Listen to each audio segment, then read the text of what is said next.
Hello ਪਿਆਰੇ ਬੱਚਿਓ, ਸਾਰਿਆਂ ਨੂੰ ਸਤਿ ਸ਼੍ਰੀ ਅਕਾਲ। ਜੀ ਆਇਆਂ ਨੂੰ ਤੁਹਾਡੇ ਆਪਣੇ ਚੈਨਲ ਆਈ ਥਿੰਕ ਤੇ ਪੜ੍ਹੋ ਸਾਰੇ ਵਧੋ ਸਾਰੇ ਜਮਾਤ 5ਵੀਂ ਦੇ ਵਿੱਚ ਮੈਂ ਆਪਣੇ ਸਮੂਹ ਬੱਚਿਆਂ ਦਾ ਸਵਾਗਤ ਕਰਦਾ ਹਾਂ। ਆਪਣੇ ਪਿਆਰੇ ਬੱਚਿਆਂ ਦੇ ਨਾਲ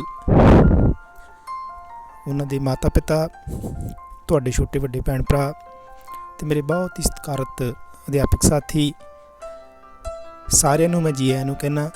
ਪਿਆਰੇ ਬੱਚਿਓ, ਪਾਠ number 1 the elves and the shoemaker. ਪਿਛਲੇ ਵੀਡੀਓ ਦੇ ਵਿੱਚ ਜਦੋਂ ਅਸੀਂ ਅੰਗਰੇਜ਼ੀ ਦੀ ਵੀਡੀਓ ਕੀਤੀ ਸੀ, ਉਹਦੇ ਵਿੱਚ ਔਖੇ ਸ਼ਬਦਾਂ ਦੇ ਅਰਥ, ਡਿਫੀਕਲਟ ਵਰਡਸ ਜਿਹੜੇ ਤੁਹਾਡੇ ਸਾਹਮਣੇ ਨਜ਼ਰ ਆ ਰਹੇ ਨੇ, ਇਹ ਅਸੀਂ ਕੀਤੇ ਸੀ। ਅੱਜ ਅਸੀਂ ਪਾਠ ਨੂੰ ਪੜ੍ਹਨਾ ਸ਼ੁਰੂ ਕਰਾਂਗੇ। ਆਸ ਕਰਦਾ ਹਾਂ ਕਿ ਸਾਰੇ ਬੱਚੇ ਬਿਲਕੁਲ ਠੀਕ ਠਾਕ ਹੋਣਗੇ, ਆਪਣੇ ਘਰਾਂ ਦੇ ਵਿੱਚ ਬੈਠ ਕੇ। ਜਿੱਥੇ ਕਰੋਨਾ ਵਾਇਰਸ ਦੇ ਚੱਲਦਿਆਂ ਇਸ ਬਿਮਾਰੀ ਨਾਲ ਸਾਰੇ ਅਸੀਂ ਜੂਝ ਰਹੇ ਹਾਂ, ਆਪਣੇ ਆਪ ਨੂੰ ਸੇਫ ਰੱਖ ਕੇ ਕੰਮ ਕਰ ਰਹੇ ਹੋਗੇ, ਘਰਾਂ 'ਚ ਬੈਠ ਕੇ ਆਪਣੇ ਆਪ ਨੂੰ ਸੁਰੱਖਿਅਤ ਕਰ ਰਹੇ ਹੋਗੇ। ਆਪਣੇ ਉੱਤੇ ਛੋਟੇ ਵੱਡੇ ਭੈਣ ਭਰਾ ਜਿਹੜੇ ਨੇ, ਉਹਨਾਂ ਦੀ ਵੀ ਸੁਰੱਖਿਆ ਦਾ ਜ਼ਿੰਮਾ ਤੁਹਾਡੇ ਉੱਤੇ ਹੈ, ਕਿਉਂਕਿ ਤੁਸੀਂ ਹੋ ਸਕਦਾ ਹੈ ਘਰ ਵਿੱਚ ਵੱਡੇ ਹੋਵੋ। ਆਪਣੇ ਮਾਤਾ ਪਿਤਾ ਦਾ ਕਹਿਣਾ ਮੰਨ ਕੇ ਅਸੀਂ ਇਸ ਔਖੀ ਘੜੀ ਨੂੰ ਜਿਹੜਾ ਹੈ ਬੇਸ਼ੱਕ ਹੰਢਾ ਰਹੇ ਹਾਂ, ਪਰ ਇਸ ਤੋਂ ਪਾਰ ਪਾਉਣਾ ਵੀ ਸਾਡੇ ਹੱਥ ਵਿੱਚ ਹੈ। ਅਗਰ ਅਸੀਂ ਨਿਯਮਾਂ ਦੀ ਪਾਲਣਾ ਕਰਾਂਗੇ, ਮਾਸਕ ਦੀ ਵਰਤੋਂ ਕਰਾਂਗੇ, ਹੱਥਾਂ ਨੂੰ ਬਾਰ-ਬਾਰ ਧੋਂਦੇ ਰਹਾਂਗੇ, ਖਾਣ ਤੋਂ ਪਹਿਲਾਂ ਵੀ, ਬਾਅਦ ਵਿੱਚ ਵੀ, ਵਾਸ਼ਰੂਮ ਜਾਣ ਤੋਂ ਬਾਅਦ ਵਿੱਚ ਵੀ, ਪਖਾਨਾ ਜਾਣ ਤੋਂ ਬਾਅਦ ਵਿੱਚ ਵੀ, ਤਾਂ ਅਸੀਂ ਸੁਰੱਖਿਅਤ ਰਹਾਂਗੇ। ਆਓ ਬੱਚਿਓ, ਪਾਠ ਦੀ ਆਰੰਭਤਾ ਕਰਦੇ ਹਾਂ। ਸਾਰੇ ਬੱਚਿਆਂ ਕੋਲ ਪੈਨ ਔਰ ਰਫ ਕਾਪੀ ਹੋਣੀ ਚਾਹੀਦੀ ਹੈ, ਕਿਉਂਕਿ ਕੋਈ ਵੀ ਸ਼ਬਦ ਤੁਹਾਨੂੰ ਡਿਫੀਕਲਟ ਲੱਗਦਾ ਇਹਦੇ ਵਿੱਚ ਅੰਡਰਲਾਈਨ ਕਰਨਾ ਹੈ। ਵੈਸੇ ਮੈਂ ਵੀ ਅੰਡਰਲਾਈਨ ਕਰੀ ਜਾਵਾਂਗਾ। ਫਿਰ ਵੀ ਅਗਰ ਕੋਈ ਮੁਸ਼ਕਲ ਆਉਂਦੀ ਹੈ ਤਾਂ ਸਾਰੇ ਬੱਚੇ ਨਾਲ ਜਿਹੜਾ ਹੈ ਇਸ ਦਾ ਅਭਿਆਸ ਜਾਰੀ ਰੱਖਣਗੇ। ਪੜ੍ਹਦਿਆਂ ਬਿਲਕੁਲ ਧਿਆਨ ਨਾਲ ਫੋਕਸ ਕਰਕੇ ਪੜ੍ਹਨਾ ਹੈ, ਤਾਂ ਕਿ ਕੋਈ ਵੀ ਲਾਈਨ, ਸੈਂਟੈਂਸ, ਵਰਡ ਅਣਛੂਤਾ ਨਾ ਰਹਿ ਜਾਵੇ, ਜਿਹੜਾ ਤੁਸੀਂ ਜਦੋਂ ਪੜ੍ਹੋ, ਸਮਝੋ ਤਾਂ ਤੁਹਾਡੇ ਅੱਖਾਂ ਦੇ ਸਾਹਮਣੇ ਹੋਵੇ। ਆਓ ਬੱਚਿਓ, ਪਾਠ ਨੂੰ ਪਠਨ ਕਰਦੇ ਹਾਂ, ਸ਼ੁਰੂ ਕਰਦੇ ਹਾਂ। ਰੀਡਿੰਗ। ਤੁਸੀਂ ਤਸਵੀਰ ਦੇਖ ਰਹੇ ਹੋ ਆਪਣੀ ਸਕਰੀਨ ਦੇ ਉੱਪਰ। ਆਪੋ ਆਪਣੀਆਂ ਬੁੱਕਸ ਉੱਪਰ ਤੁਸੀਂ ਇਹ ਤਸਵੀਰ ਦੇਖ ਸਕਦੇ ਹੋ, ਕਿਉਂਕਿ ਬੁੱਕਸ ਤੁਹਾਡੇ ਕੋਲ ਪਹੁੰਚ ਚੁੱਕੀਆਂ ਨੇ। ਸਿਰਫ ਹਿੰਦੀ ਦੀ ਬੁੱਕ ਤੁਹਾਡੇ ਕੋਲ ਨਹੀਂ ਆਈ, ਬਾਕੀ ਸਾਰੀਆਂ ਬੁੱਕਸ ਤੁਹਾਡੇ ਕੋਲ ਆ ਗਈਆਂ ਨੇ, ਉਹ ਵੀ ਜਲਦੀ ਆ ਜਾਵੇਗੀ।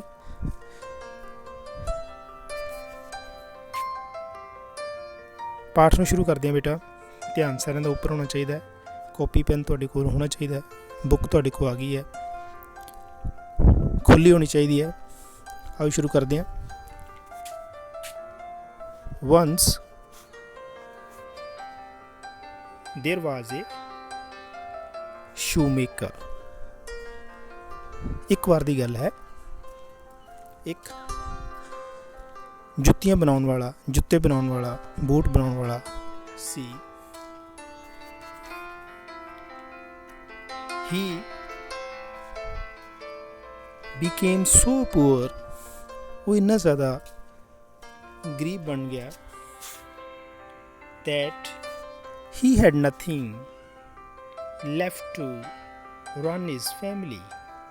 ਕਿ ਉਹ ਆਪਣੀ ਫੈਮਿਲੀ ਨੂੰ ਚਲਾਉਣ ਵਾਸਤੇ, ਪਰਿਵਾਰ ਦਾ ਪਾਲਣ ਪੋਸ਼ਣ ਕਰਨ ਵਾਸਤੇ ਉਹਦੇ ਕੋਲ ਕੁਛ ਵੀ ਬਾਕੀ ਨਹੀਂ ਸੀ ਬਚਿਆ।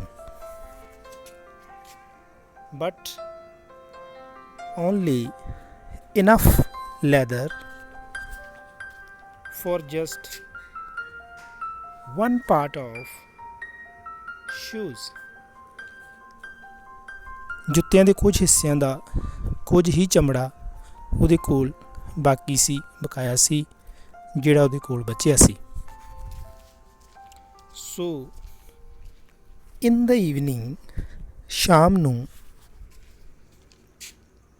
he cut out the leather। ਉਹਨੇ ਉਸ ਚਮੜੇ ਨੂੰ ਕੱਟਿਆ। with great care, ਬੜੇ ਧਿਆਨ ਨਾਲ, to make the shoes, ਸੋ ਜੁੱਤੇ ਬਣਾਉਣ ਵਾਸਤੇ ਉਸਨੇ ਉਹ ਬਾਕੀ ਬਚਿਆ ਜਿਹੜਾ ਚਮੜੀ ਦਾ ਟੁਕੜਾ ਸੀ ਬੜੇ ਹੀ ਧਿਆਨ ਨਾਲ ਉਸਨੂੰ ਕੱਟਿਆ। ਬਟ ਹੀ ਵਾਸ ਸੋ ਡਿਸਅਪੁਆਇੰਟਡ। ਹੁਣ ਡਿਸਅਪੁਆਇੰਟਡ ਆਪਾਂ ਤਾਂ ਕੀ ਪੜ੍ਹਿਆ ਸੀ ਉੱਪਰ, ਤੁਹਾਨੂੰ ਯਾਦ ਹੋਏਗਾ। ਡਿਸਅਪੁਆਇੰਟਡ ਹੁੰਦਾ ਪਰੇਸ਼ਾਨ ਹੋ ਜਾਣਾ।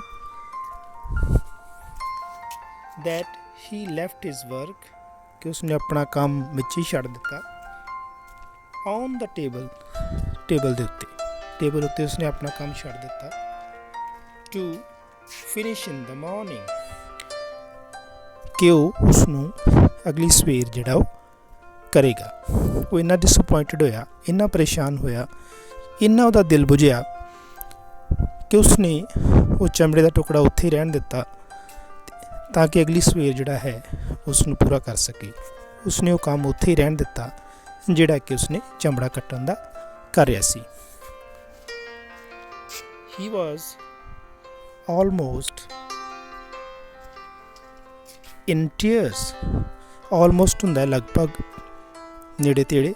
tears means ਅਥਰੂ ਵਹਾਉਣਾ, ਅਥਰੂ, ਆਂਸੂ। ਕਰੀਬ ਕਰੀਬ ਉਹਦੇ ਅਥਰੂ ਨਿਕਲਣੇ ਵਾਲੇ ਸਨ। ਬਿਫੋਰ ਫੈਲਟ ਅਸਲੀਪ, ਸੌਣ ਤੋਂ ਪਹਿਲਾਂ, ਸੌਣ ਤੋਂ ਪਹਿਲਾਂ ਕਰੀਬ ਕਰੀਬ ਉਹਦੇ ਅਥਰੂ ਜਿਹੜੇ ਉਹ ਨਿਕਲਣੇ ਵਾਲੇ ਸੀ। ਕਿਉਂ ਅਥਰੂ ਨਿਕਲਣ ਵਾਲੇ ਸੀ ਬੱਚੇ? ਕਿਉਂਕਿ ਉਹ ਇੰਨਾ ਜ਼ਿਆਦਾ ਪਰੇਸ਼ਾਨ ਸੀ ਕਿ ਉਸਕੋ ਹੈਂਡ ਟੂ ਮਾਊਥ ਵੀ ਨਹੀਂ ਸੀ। ਕਹਿਣ ਦਾ ਭਾਵ ਕਿ ਆਪਣੇ ਬੱਚੇ, ਆਪਣੇ ਪਰਿਵਾਰ ਦਾ ਪੇਟ ਪਾਲਣ ਵਾਸਤੇ ਸਿਵਾਏ ਚਮੜੀ ਦੇ ਕੁਛ ਟੁਕੜਿਆਂ ਤੋਂ ਉਸਕੋ ਕੁਝ ਨਹੀਂ ਸੀ ਬਚਿਆ। He prayed to God, he prayed to God, prayed ਬੇਟਾ ਸੈਕਿੰਡ ਫਾਰਮ ਆਈ ਹੈ। ਅਰਦਾਸ ਕੀਤੀ, ਪ੍ਰਮਾਤਮਾ ਅੱਗੇ ਰਜ਼ੋਈ ਕੀਤੀ, ਬੇਨਤੀ ਕੀਤੀ। and asked to help him, ਤੇ ਉਸਨੇ ਕਿਹਾ ਕਿ ਹੇ ਪ੍ਰਮਾਤਮਾ ਮੇਰੀ ਮਦਦ ਕਰ। in the morning, ਜਦੋਂ ਸਵੇਰ ਹੋਈ, he found a wonderful pair of shoes, pair ਹੁੰਦੇ ਜੋੜੇ, ਆਪਾਂ ਉੱਪਰ ਵਰਡ ਮੀਨਿੰਗ 'ਚ ਪੜ੍ਹਿਆ ਸੀ, ਸਾਰੇ ਬੱਚਿਆਂ ਨੂੰ ਯਾਦ ਹੋਏਗਾ। ਵੰਡਰਫੁਲ ਹੁੰਦੇ ਹੈਰਾਨੀ ਵਾਲੇ, ਅਦਭੁਤ। ਉਸਨੇ ਅਦਭੁਤ ਜਿਹੜੇ ਬੂਟ ਸੀ, ਸ਼ੂਜ਼ ਜਿਹੜੇ ਸੀ ਉਹ ਦੇਖੇ on his table, ਆਪਣੇ ਟੇਬਲ ਦੇ ਉੱਤੇ। ਅਗਲੀ ਸਵੇਰ ਉਸਨੇ ਆਪਣੇ ਟੇਬਲ ਤੇ ਅਦਭੁਤ ਜਿਹੜੇ ਦੋ ਬੂਟ, ਇੱਕ ਪੇਅਰ ਸੀ, ਜੋੜਾ ਸੀ ਬੂਟਾਂ ਦਾ, ਉਹ ਦੇਖਿਆ। he was surprised, ਮੈਂ ਤੁਹਾਨੂੰ ਦੱਸਿਆ ਸੀ ਹੈਰਾਨ ਹੋਣਾ। ਹੁਣ ਇੱਥੇ ਫਿਰ ਸੈਕਿੰਡ ਫਾਰਮ ਹੈ ਸਰਪ੍ਰਾਈਜ਼ਡ। ਉਹ ਹੈਰਾਨ ਹੋਇਆ, ਉਹ ਹੈਰਾਨ ਸੀ। he took the shoes in hand and looked at them closely, ਉਸਨੇ ਉਹ ਜਿਹੜੇ ਬੂਟ ਸੀ, ਜੁੱਤੇ ਸੀ, ਉਹ ਹੱਥ ਵਿੱਚ ਲਏ ਅਤੇ ਉਹਨਾਂ ਨੂੰ ਬੜੇ ਨੇੜੇ ਤੋਂ ਵੇਖਣ ਲੱਗਾ ਕਿਉਂਕਿ ਅਦਭੁਤ ਸੀ, ਉਹਦੇ ਵਾਸਤੇ ਨਵੇਂ ਸੀ, ਇੱਕ ਨਵੀਂ ਚੀਜ਼ ਸੀ, ਚਮਕਦਾਰ ਸੀ, ਅਦਭੁਤ ਸੀ। ਕਲੋਜ਼ਲੀ ਉਹਨੇ ਉਹਨਾਂ ਨੂੰ ਦੇਖਣਾ ਸ਼ੁਰੂ ਕੀਤਾ, ਬੜਾ ਨੇੜੇ ਤੋਂ ਉਹਨਾਂ ਨੂੰ ਵੇਖਣ ਲੱਗਾ।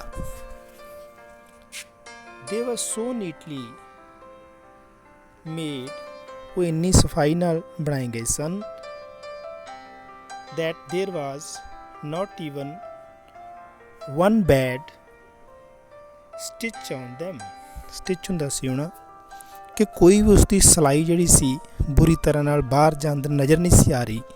ਇੰਨੀ ਸਫਾਈ ਨਾਲ, ਇੰਨੇ ਸੁੱਜੇ ਢੰਗ ਨਾਲ ਉਹ ਜੁੱਤੇ ਜਿਹੜੇ ਸੀ ਉਹ ਬਣਾਏ ਗਏ ਸਨ ਕਿ ਕੋਈ ਵੀ ਬੁਰਾਈ ਉਹਦੇ ਵਿੱਚ, ਸਟਿਚਿੰਗ ਦੇ ਵਿੱਚ ਨਜ਼ਰ ਨਹੀਂ ਸੀ ਆ ਰਹੀ। ਉਸਦੀ ਬਣਾਵਟ ਵਿੱਚ, ਉਸਦੇ ਗੰਢਾ, ਜਿੱਥੇ ਵੀ ਜੁੱਤੇ ਗੰਢੇ ਹੁੰਦੇ ਹੈ, ਜਿੱਥੇ ਵੀ ਸਿਲਾਈ ਹੁੰਦੀ ਹੈ, ਕੋਈ ਵੀ ਬੁਰੀ ਸਿਲਾਈ ਨਹੀਂ ਸੀ।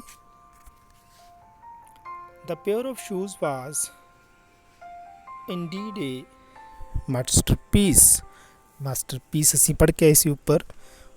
ਉਹ ਚੀਜ਼ ਜਿਹੜੀ ਬਾਕੀ 100 ਪਈਆਂ ਚੀਜ਼ਾਂ ਦੇ ਵਿੱਚੋਂ ਵੱਖਰੀ ਦਿਸੇ, ਇੱਕ ਵੱਖਰੀ ਚੀਜ਼ ਹੋਵੇ, ਅਨਮੋਲ ਹੋਵੇ, ਉਸ ਨੂੰ ਅਸੀਂ ਮਾਸਟਰਪੀਸ ਕਹਿ ਦਿੰਦੇ ਹਾਂ।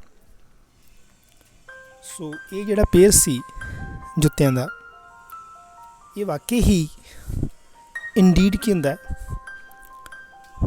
ਵੈਸੇ ਤਾਂ ਤੁਸੀਂ ਪੜ੍ਹਿਆ ਹੋਇਆ a friend in need when a friend indeed, ਜਦੋਂ ਲੋੜ ਹੋਵੇ, ਜ਼ਰੂਰਤ ਹੋਵੇ, ਠੀਕ ਹੈ, ਕੰਮ ਆਉਣਾ।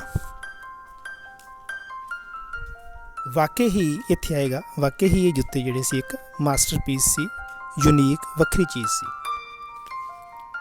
ਸੂਨ after a customer came into the shop, ਜਲਦੀ ਹੀ ਦੁਕਾਨ 'ਤੇ ਇੱਕ ਗ੍ਰਾਹਕ ਆਇਆ। He like the shoes and paid more than the used ਪ੍ਰਾਈਸਡ।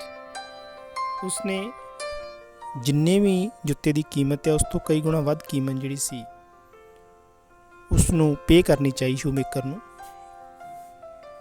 Now the shopkeeper was very happy as he had enough money to buy leather for 2 pairs of shoes।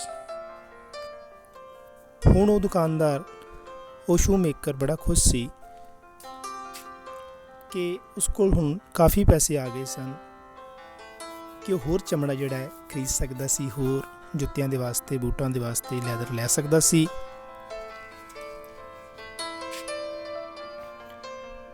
That night, ਉਸ ਰਾਤ, he cut out the leather and the next morning he found 2 pairs of beautiful finished shoes।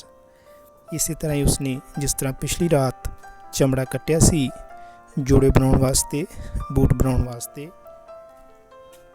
ਇਸੇ ਤਰ੍ਹਾਂ ਹੀ ਅਗਲੀ ਸਵੇਰ ਵਾਸਤੇ ਉਸਨੇ ਫਿਰ ਤੋਂ ਚਮੜੇ ਨੂੰ ਕੱਟਿਆ ਅਤੇ ਉਸਨੇ ਦੇਖਿਆ ਕਿ ਬੜੀ ਖੂਬਸੂਰਤ ਉਸੇ ਤਰ੍ਹਾਂ ਹੀ ਫਿਰ ਦੁਬਾਰਾ ਇੱਕ ਜੋੜਾ ਬੂਟਾਂ ਦਾ ਫਿਰ ਉਸੇ ਤਰ੍ਹਾਂ ਹੀ ਬੜਾ ਚਮਕਦਾਰ ਅਤੇ ਸੋਹਣਾ ਉਸਦੇ ਟੇਬਲ 'ਤੇ ਮੌਜੂਦ ਸੀ। ਹੀ ਕੰਟੀਨਿਊਡ ਫॉर ਮੈਨੀ ਨਾਈਟਸ। ਇਸ ਤਰ੍ਹਾਂ ਹੀ ਕਈ ਰਾਤਾਂ ਉਹ ਚਮੜਾ ਕੱਟਦਾ ਰਿਹਾ, ਇਸੇ ਤਰ੍ਹਾਂ ਹੀ ਉਹ ਬੂਟ ਅੱਗੇ ਸਵੇਰੇ ਉਸ ਨੂੰ ਮਿਲਦੇ ਰਹੇ। ਇਹ ਕਈ ਰਾਤ ਹੁੰਦਾ ਰਿਹਾ। ਐਨੀ leather that he cut out the evening, ਜੋ ਵੀ ਸ਼ਾਮ ਨੂੰ ਉਹ ਚਮੜਾ ਕੱਟਦਾ ਸੀ, was beautifully finished by the morning। ਅਗਲੀ ਸਵੇਰ ਉਹ ਬੜਾ ਖੂਬਸੂਰਤੀ ਨਾਲ ਹੀ ਉਹ ਫਿਨਿਸ਼ ਹੋਇਆ ਹੁੰਦਾ ਸੀ, ਉਹਦੇ ਜੁੱਤੇ ਬੂਟ ਬਣੇ ਹੋਏ ਹੁੰਦੇ ਸਨ। soon, ਜਲਦੀ, the shoemaker became rich। soon ਹੁੰਦਾ ਬੇਟਾ ਜਲਦੀ, ਜਲਦੀ ਹੀ ਉਹ ਸ਼ੂਮੇਕਰ ਜਿਹੜਾ ਹੈ ਉਹ ਅਮੀਰ ਬਣ ਗਿਆ। one evening, ਇੱਕ ਸ਼ਾਮ, the man said to his wife, ਆਪਣੀ ਪਤਨੀ ਨੂੰ ਉਸ ਆਦਮੀ ਨੇ ਕਿਹਾ। ਕੌਣ ਆਦਮੀ? ਸ਼ੂਮੇਕਰ। ਉਸਨੇ ਆਪਣੀ ਪਤਨੀ ਨੂੰ ਕਿਹਾ, let's stay up tonight to see who is helping us। ਆਪਣੀ ਪਤਨੀ ਨੂੰ ਉਸ ਆਦਮੀ ਸ਼ੂਮੇਕਰ ਨੇ ਕਿਹਾ ਕਿ ਚਲੋ ਅੱਜ ਰਾਤ ਦੇਖਦੇ ਹਾਂ, ਸਾਰੀ ਰਾਤ ਅਸੀਂ ਸਟੇ ਕਰਾਂਗੇ, ਇੱਥੇ ਬੈਠੇ ਰਵਾਂਗੇ, ਸਾਰੀ ਰਾਤ ਬੈਠ ਕੇ ਦੇਖਾਂਗੇ ਕਿ ਕੌਣ ਇਸ ਸਵੇਰੇ ਜੁੱਤੇ ਜਿਹੜੇ ਫਿਨਿਸ਼ ਕਰਦਾ ਹੈ, ਇਸ ਲੈਦਰ ਨੂੰ ਜੁੱਤਿਆਂ ਦੇ ਵਿੱਚ ਸ਼ੂਜ਼ ਦੇ ਵਿੱਚ ਤਬਦੀਲ ਕਰ ਦਿੰਦਾ ਹੈ। The woman liked the idea। ਉਸ ਔਰਤ ਨੇ ਉਸ ਦੇ ਵਿਚਾਰ ਪਸੰਦ ਕੀਤੇ ਕਿ ਬਿਲਕੁਲ ਠੀਕ ਹੈ। she lightened a candle। ਉਸਨੇ ਇੱਕ ਮੋਮਬੱਤੀ, ਕੈਂਡਲ ਜਿਹੜੀ ਹੈ ਉਹ ਜਲਾਈ। the room was lit by the candle flame। ਉਸ ਕੈਂਡਲ ਦੀ ਰੋਸ਼ਨੀ ਦੇ ਨਾਲ ਸਾਰਾ ਰੂਮ ਜਿਹੜਾ ਉਹ ਜਗਮਗਾ ਉੱਠਿਆ, ਲਿਟ ਕਰ ਉੱਠਿਆ। then they hide themselves। ਹੁਣ ਇੱਥੇ ਸੈਕਿੰਡ ਫਾਰਮ ਹੈ, ਸੌਰੀ ਬੇਟੇ। then they hid। ਹੁਣ ਹਾਈਡ, ਹਿਡ, ਹਿਡਨ ਹੁੰਦਾ। ਤਿੰਨ ਫਾਰਮਸ ਤੁਹਾਨੂੰ ਮੈਂ ਦੱਸ ਰਿਹਾ। ਤਾਂ ਕਿ ਤੁਹਾਨੂੰ ਭੁਲੇਖਾ ਨਾ ਪਵੇ ਕਿ ਹਾਈਡ ਦੇ ਸਪੈਲਿੰਗ ਗਲਤ ਲਿਖਿਆ, ਹਾਈਡ ਦੇ ਗਲਤ ਨਹੀਂ ਲਿਖੇ, ਸੈਕਿੰਡ ਫਾਰਮ ਵਰਤੀ ਗਈ ਹੈ ਹਿਡ। ਦੈਨ ਦੇ ਹਿਡ, ਉਹਨਾਂ ਆਪਣੇ ਆਪ ਨੂੰ ਲੁਕਾ ਲਿਆ, ਦੈਮਸੈਲਵਸ ਆਪਣੇ ਆਪ ਨੂੰ, ਇਨ ਏ ਕਾਰਨਰ ਆਫ ਦਾ ਰੂਮ, ਉਸ ਕਮਰੇ ਦੀ ਇੱਕ ਨੁੱਕਰ ਦੇ ਵਿੱਚ ਆਪਣੇ ਆਪ ਨੂੰ ਲੁਕਾ ਲਿਆ। ਬਿਹਾਈਂਡ ਦਾ ਕਰਟਨ, ਇੱਕ ਪਰਦੇ ਦੇ ਪਿੱਛੇ ਆਪਣੇ ਆਪ ਨੂੰ ਰੂਮ ਦੀ, ਕਮਰੇ ਦੀ ਇੱਕ ਨੁੱਕਰ ਵਿੱਚ ਲੁਕਾ ਲਿਆ। ਐਟ ਮਿਡਨਾਈਟ, ਜਦੋਂ ਅੱਧੀ ਰਾਤ ਹੋਈ, two little elves came dancing to the room. ਆਪਾਂ ਐਲਵਸ ਪੜ੍ਹੇ ਸੀ, ਛੋਟੇ ਬੌਣੇ ਬੱਚੇ ਜਿਹੜੇ ਹੁੰਦੇ ਆ, ਬੌਣੇ ਜਿਹੜੇ ਜਿਸ ਤਰ੍ਹਾਂ ਜਾਦੂਗਰ ਜਾਂ ਸਰਕਸ ਦੇ ਵਿੱਚ ਛੋਟੇ ਛੋਟੇ ਬੱਚੇ, ਛੋਟੇ ਛੋਟੇ ਕੱਦ ਦੇ ਮਾਨਵ ਜਿਹੜੇ ਨੇ ਉਹ ਖੁਸ਼ੀਆਂ ਬਖੇਰਦੇ ਨੇ, ਲਾਫਟਰ ਕ੍ਰੀਏਟ ਕਰਦੇ ਨੇ, ਉਹਨਾਂ ਵਰਗੇ ਦੋ ਐਲਵਸ ਆਏ ਨੱਚਦੇ ਨੱਚਦੇ ਕਮਰੇ ਦੇ ਵਿੱਚ। ਬੋਥ ਵਰ wearing old and tone cloths, ਉਹਨਾਂ ਨੇ ਪੁਰਾਣੇ ਅਤੇ ਫਟੇ ਹੋਏ ਜੁੱਤੇ ਪਹਿਨੇ ਹੋਏ ਸਨ। They sat down at the shoemaker's table, ਉਹ ਕਿੱਥੇ ਬੈਠ ਗਏ? ਸ਼ੂਮੇਕਰ, ਉਸ ਜੁੱਤੀਆਂ ਬਣਾਉਣ ਵਾਲੇ ਦੇ ਜਿਹੜਾ ਮੇਜ਼ ਸੀ ਜਿਸ 'ਤੇ ਉਸਨੇ ਚਮੜਾ ਰੱਖਿਆ ਸੀ, ਉਸ ਉੱਤੇ ਬੈਠ ਗਏ। ਦੇ ਬਿਗਨ ਟੂ ਸਟਿਚ, ਉਹਨਾਂ ਨੇ ਉਹਨਾਂ ਨੂੰ ਚਮੜੀ ਨੂੰ ਸਿਉਣਾ ਸ਼ੁਰੂ ਕਰ ਦਿੱਤਾ। ਸਿਊ ਐਂਡ ਹੈਮਰ ਸਕੋ ਸਕਿਲਫੁਲੀ, ਹੈਮਰ ਹੁੰਦਾ ਹੈ ਹਥੌੜਾ ਬਾਨਾ, ਛੋਟੀ ਛੋਟੀ ਹਥੌੜੀ ਆਪਾਂ ਜੁੱਤੀ ਜਦੋਂ ਬਣਾਉਂਦੇ ਹਾਂ, ਕਿੱਲ ਲਗਾਉਂਦੇ ਹਾਂ ਜਾਂ ਇੱਕ ਮਹਾਰਤ ਹੁੰਦੀ ਹੈ ਸਕਿਲਫੁਲ, ਉਹ ਛੋਟੇ ਹੈਮਰ ਦੀ ਵਰਤੋਂ ਕੀਤੀ ਜਾਂਦੀ ਹੈ ਸਟਿਚ ਕਰਨ ਵਾਸਤੇ। ਉਸ ਤੋਂ ਬਾਅਦ ਜਿਹੜੇ ਪੇਜ ਲਗਾਉਂਦੇ ਨੇ, ਮੇਖਾਂ ਲਗਾਉਂਦੇ ਨੇ ਪੰਜਾਬੀ ਵਿੱਚ, ਉਹਦੇ ਵਾਸਤੇ ਉਹਨਾਂ ਨੇ ਇੱਕ ਸਕਿਲਫੁਲੀ ਉਸ ਨੂੰ ਜੁੱਤੇ ਨੂੰ ਮੁਰੰਮਤ ਕਰਨਾ, ਬਣਾਉਣਾ ਸ਼ੁਰੂ ਕਰ ਦਿੱਤਾ। That the Schumacher was surprised, ਜਿਹੜਾ ਜੁੱਤੀਆਂ ਬਣਾਉਣ ਵਾਲਾ ਸੀ ਉਹ ਬੜਾ ਹੀ ਹੈਰਾਨ ਹੋਇਆ। ਦਾ ਐਲਵਸ ਫਿਨਿਸ਼ ਦਾ ਵਰਕ ਐਂਡ ਰੈਨ ਅਵੇ, ਉਹਨਾਂ ਨੇ ਛੋਟੇ ਛੋਟੇ ਬੌਣਿਆਂ ਨੇ ਆਪਣਾ ਕੰਮ ਕੀਤਾ, ਜੁੱਤੇ ਗੰਢੇ ਤੇ ਉਹ ਉੱਥੋਂ ਦੌੜ ਗਏ, ਉੱਥੋਂ ਚਲੇ ਗਏ।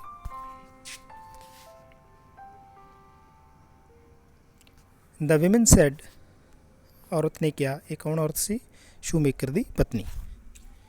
ਉਸਨੇ ਕਿਹਾ, those little man have made us rich, ਇਹਨਾਂ ਛੋਟੇ ਛੋਟੇ ਆਦਮੀਆਂ ਨੇ ਸਾਨੂੰ ਅਮੀਰ ਬਣਾ ਦਿੱਤਾ ਹੈ। We should show our gratitude to them for their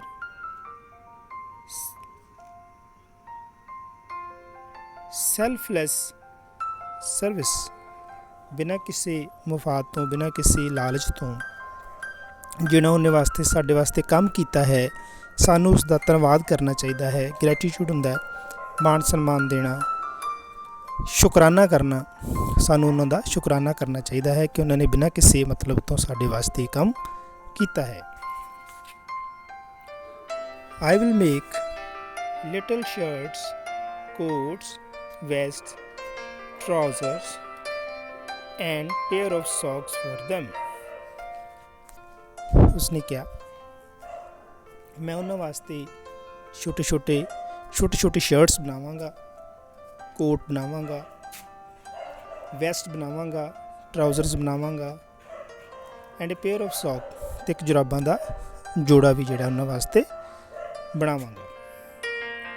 okay, then I will make 2 little pairs of shoes for them, okay, ਮੈਂ ਉਹਨਾਂ ਵਾਸਤੇ ਇੱਕ ਜੋੜਾ ਬੂਟਾਂ ਦਾ ਵੀ ਬਣਾਵਾਂਗਾ। ਸੈਡ ਦਾ ਸ਼ੂਮੇਕਰ, ਉਸ ਜੁੱਤੀਆਂ ਗੰਢਣ ਵਾਲੇ ਬਣਾਉਣ ਵਾਲੇ ਨੇ ਕਿਹਾ। ਵੈਨ ਐਵਰੀਥਿੰਗ ਵਾਜ਼ ਰੈਡੀ, ਜਦੋਂ ਸਭ ਕੁਛ ਤਿਆਰ ਸੀ, ਦੇ laid there presents on table and hid ਦੈਮਸੈਲਵਸ, ਉਹਨਾਂ ਨੇ ਆਪਣੇ ਪ੍ਰੈਜ਼ੈਂਟ ਜਿਹੜੇ ਉਹਨਾਂ ਵਾਸਤੇ ਬਣਾਏ ਸੀ ਮੇਜ਼ 'ਤੇ ਰੱਖੇ, ਅਤੇ ਆਪ ਫਿਰ ਉਹ ਇੱਕ ਪਾਸੇ ਉਹਨਾਂ ਨੇ ਆਪਣੇ ਆਪ ਨੂੰ ਛੁਪਾ ਲਿਆ। ਐਟ ਮਿਡਨਾਈਟ, ਅੱਧੀ ਰਾਤ ਨੂੰ, ਦਾ ਐਲਵਸ ਕੇਮ ਇਨ, ਉਹ ਬੌਣੇ ਉਸੇ ਤਰ੍ਹਾਂ ਹੀ ਆਏ। They were delighted to find the gifts. ਉਹ ਬੜੇ ਹੀ ਖੁਸ਼ ਹੋਏ ਉਹਨਾਂ ਸ਼ੂਜ਼ ਨੂੰ ਦੇਖ ਕੇ। Both the elves dressed themselves in a new clothes. ਅਤੇ ਉਹਨਾਂ ਦੋਨਾਂ ਬਾਉਣਿਆਂ ਨੇ ਆਪਣੇ ਆਪ ਨੂੰ ਉਹਨਾਂ ਨਵੀਂ ਡਰੈਸ ਦੇ ਵਿੱਚ ਉਹ ਨਵੀਂ ਡਰੈਸ ਪਾ ਲਈ। Then they danced and sang happily. ਫਿਰ ਉਹਨਾਂ ਨੇ ਡਾਂਸ ਕੀਤਾ, ਉਹ ਨੱਚਣ ਕੁੱਦਣ ਲੱਗ ਪਏ ਅਤੇ ਉਹਨਾਂ ਨੇ ਖੁਸ਼ੀ ਖੁਸ਼ੀ ਵਿੱਚ ਗਾਇਆ ਵੀ। ਠੀਕ ਹੈ ਬੇਟਾ।